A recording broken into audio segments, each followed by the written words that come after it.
There's Cloud SIEN5 rule ပေါင်း914 rule ရှိပါတယ်။ Cloud 914 rule မှာကျွန်တော်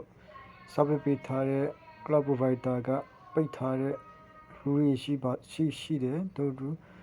ကိုယ်တိုင်ပြန်ပြီးမှ check in လုပ်ပြီးမှဖွင့်နိုင်တဲ့ rule တွေလည်းရှိပါတယ်။အဓိကကတော့ဒီ Cloud Provider ပေါ်မှာကိုယ့်ရဲ့ application ကို run နိုင်မှုဖြစ်ပါတယ်။ဒီကို application နဲ့ကိုယ့်ရဲ့ data ချက်လက်တွေ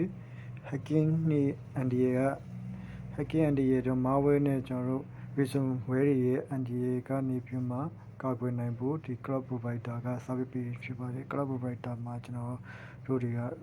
ကိုယ်ပိုင် rule တွေလည်းသတ်မှတ်ထားလို့ရပါတယ်။ service ပေးတဲ့ provider ကသတ်မှတ်ထားတဲ့ rule တွေလည်းရှိပါတယ်။ဒါတော့ကို service ယူတဲ့ provider မျိုးစားပေါ်မူတည်ပြီးမှ rule တွေရှိရဖြစ်ပါတယ်။ rule ပေါင်း914 rule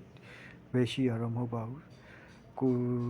ယူတဲ့ provider ပေါ်မူတည်ပြီး rule တွေတိုးလာဖို့ရှိတယ်လို့လျော့သွားလည်းရှိပါတယ်။ဒါတော့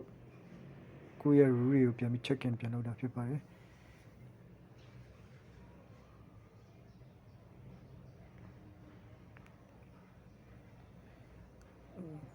အဓိကတော့ Cloud SIEN ရဲ့ Cloud Security Rule ထဲမှာကျွန်တော်တို့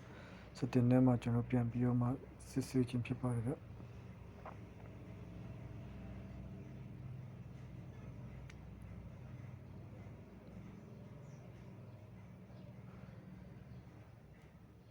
ဒါဒီမို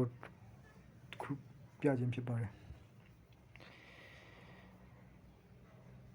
ဒီတော့ Cloud Service Provider ကတော့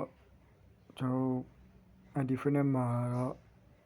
ဝယ်သုံးရတာဖြစ်ပါတယ်။သူသတ်မှတ်ထားတဲ့ဈေးနှုန်းကိုငွေပေးချေပြီးတော့သုံးရတာဖြစ်ပါတယ်။